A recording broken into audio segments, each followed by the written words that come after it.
Can you believe how fast the time is going? Once again, it's Friday, we're on week 4. Let's have a look at the game. Now this week I've been mostly working on text, and last week I had a code where I could type in a string of text and have it appear on screen. But what I wanted this week was to achieve a text box like you see in games. You get the profile picture of a character and then the text appears and it scrolls across the text box, and it makes like a little noise, and it's like the text is being drawn as the character's speaking it. And that's what I wanted to get, and it took absolutely ages. There were times where I'm like, I've definitely got it, and then I'd try out my code and it would just like the words would blink and appear one by one across the screen and delete themselves, and I just couldn't figure out what I was doing wrong. But after a long time I finally got it, and here it is. And look at that, I've got a text box. I've got 3 lines of text which can contain up to 18 characters on each line. Not much, but it lets me do what I need to do. Congratulations on becoming a parent.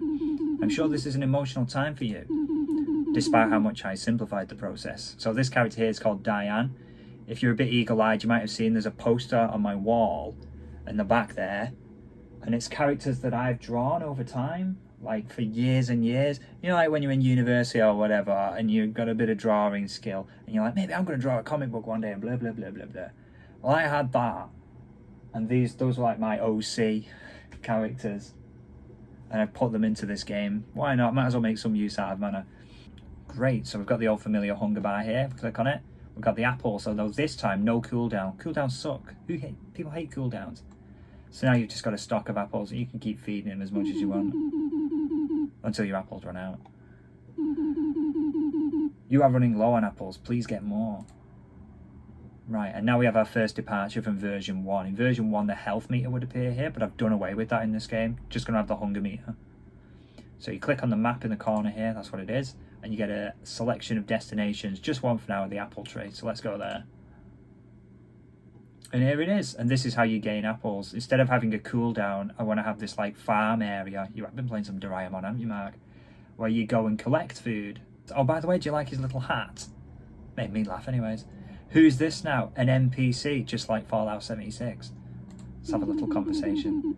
Please help me, my parents are missing. Straight to the point. This is a quest, let's help out. Thank you so much, what is your name? Now this is the other thing that took me a long time to figure out. You should name your child, names are special. Think carefully and choose wisely. No swearing, 6 character max, enter to confirm. You can swear actually if you want, there's nothing to stop you swearing in this game, it's just a suggestion. Yes, we have text entry. So let's give him a name. I quite like the name Peanut. There we go. I figured that out ahead of time so I didn't sit here for 20 minutes trying to figure out what to call the little baby. Peanut. Are you sure about the name Peanut? And you can click yes or no. If you click no, it just goes back a 1 option and then you name him again. But let's say yes, because I am sure about that name. Good, because you can't change it, she says. At the moment you can't. Once you've named it, that's it. It's named that forever. I last saw my parents near the haunted castle, says the rabbit. Let's go home and feed Peanut first. Castle later. Well, castle next week, because that's as far as I've got. You can click the home button, and the game returns to its like initial state. There we go, and we're back here and we can feed him. We've got 7 apples now. The apples you collect from the tree are added to your total there. And all this is stored in the save files as well. So if I hit restart on the game and we have a look at the save file screen, there we go, I've added some information to the save, including the name of your child, Peanut in this case, and the number of apples in your inventory. There we go, so that's my progress for this week. Next week, I want to start working on that castle. Gaming now, Trials of Mana, I finished it, I finally finished it, I just finished it in fact this morning. The final boss was going on for so long that I actually turned the sound down and started listening to a Louis Theroux audio book, which kind of undercut the drama of the situation a little bit. Also undercuts my first point, because what I wanted to say is how good the music is. It'd be interesting to see how that music translates into the remake. Likewise the boss sprites, which are practically works of art in this game. I got a feeling they're going to lose something translated into 3D, but we'll see. Now, Trials of Mana was originally released in 1995, so I suppose it's only natural that parts of it will have aged a bit poorly.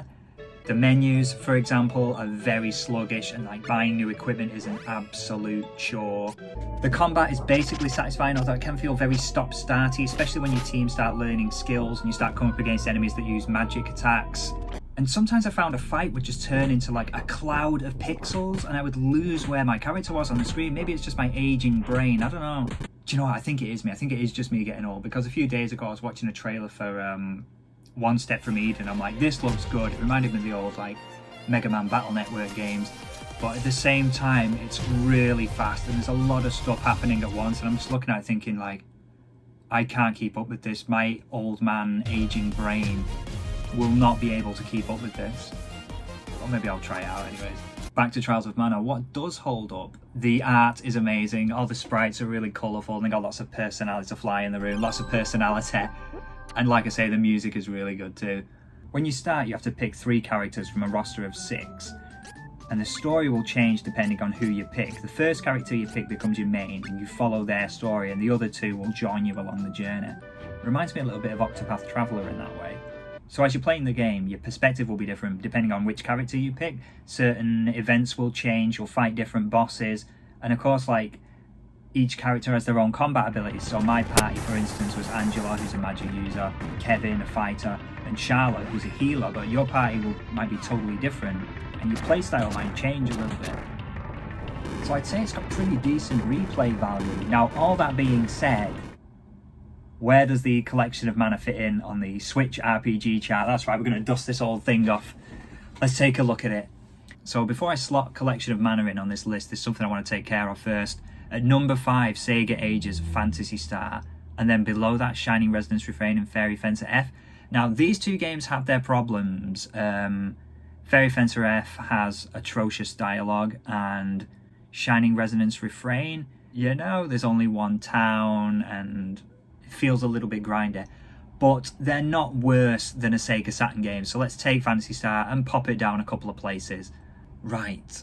Oh, I want to put Final Fantasy X in this list now, because I played through it while I was sort of on hiatus from YouTube, and I haven't got any footage of it because it's like a 30 gigabyte download and I can't be asked re-downloading it. But I enjoyed replaying it. You get 10 and 10-2 in the collection, and I only lasted like a couple of hours with 10-2. Can't say it's for me, so it doesn't add much to the collection as far as I'm concerned.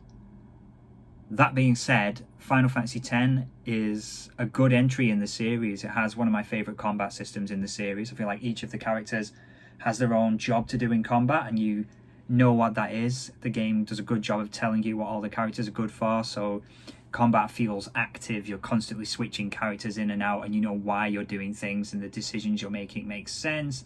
The sphere grid is fun as a method of progression, and the story is like a decent enough Final Fantasy fare. Looking at this list, I place Final Fantasy X, X-2 Remaster, I don't know, above or below Disgaea 5. Let me think about it for a second. Disgaea 5, I love the sprite work, like the entire look of Disgaea is just joy to me. And the systems are really sort of like insidiously addictive, or at least I think they are anyways. Yeah, tell you what. Yeah, I'll put Final Fantasy X in, X-2 Remaster at the new number 4 for now. I could change that in the future, but that's how I feel right now. Right, so Collection of Mana. As far as action RPGs go, let's see now. Most of my feelings on Collection of Mana come from Trials of Mana. That's the one I spent the most time with. I spent a little bit of time with Sword of Mana. No, I'm sorry, Secret of Mana. God, I don't even know what it's called. And even a little bit of time with Final Fantasy Adventure / Mystic Quest, whatever it's called in your region. How do I feel with Shining Resonance? I feel like it's around there. Shining Resonance, West of Loathing. Where are you at? Where are you at, Collection of Mana? Right. It's better than Phantasy Star. It's definitely better than Fairy Fencer. Is it better than Shining Resonance Refrain? It's weird looking at this list, because if you were to put these 2 games in my hand now, West of Loathing and Shining Resonance, and ask me which one I just feel like playing right now, I'd probably say Shining Resonance. But then that's because, like I said in that video, it's a game that's very easy to play, just because there's not a lot to it. West of Loathing has much better writing, it's funny, sort in Collection of Mana, I'm talking about Trials of Mana specifically, it has a lot going for it, but it is a game from 1995. It has aged in those ways. Like I said, the menus are so bad, and like I had a game FAQs as my constant companion playing this thing, because otherwise it's like, how do you class up? Where am I supposed to be going? Where the hell was this town again? I'm too used to the modern conveniences of games, you know, where you can just go look up something up in a glossary and find out. I'm like, who's this guy again? I'm like, oh yeah. Or like, where was this town? What am I supposed to be doing now? Old games don't have anything like that. But again, that's old man brain for you. That's not really anything to do with the game. Or is it though? I don't know. How do I feel about the Collection of Mana? Where is it going on this list? I think what I want to do is switch Shining Resonance with West of Loathing. I'll just have them to move around a bit. And then I want to put Collection of Mana just above Shining Resonance Refrain, I think. Yeah. I think what does it is the characters. I like the characters better in Collection of Mana, Trials of Mana specifically. I like the characters better in Trials of Mana. I like the fact that you get to pick your party, and the replay value in that. Yeah, definitely. And there we have it. That's the Switch RPG chart definitively now. Let's read it out. We've got number 9, Sega Ages Phantasy Star. Number 8, Fairy Fencer F Advent Dark Force. Number 7, West of Loathing. Number 6, Shining Resonance Refrain. New entry at number 5, Collection of Mana. New entry at number 4, Final Fantasy X 10-2 HD Remaster. Number 3, Disgaea 5. Number 2, Xenoblade Chronicles 2 plus Torn of the Golden Country. And at number 1, Undertale plus Deltarune Chapter 1. And I'm still looking at that top 2 thinking like, I don't know. Xenoblade Chronicles 2, I have played it for like well over 200 hours at this point. Is Undertale really that good that it tops a 200-hour game? It's pretty special. I'm going to leave it at number 1 for now, but I'm not sure how I feel about it long term. My opinion, I can't keep it in one place, always changing. What's next? Anime of the week. This week I finally got caught up on My Hero Academia. I finished season 4. Now this show goes up and down in quality as far as I'm concerned. It starts strong and it keeps like getting better up until I'd say like the mid-season finale of season 3, which is spectacular. But then after that, it kind of wobbles a bit, you know?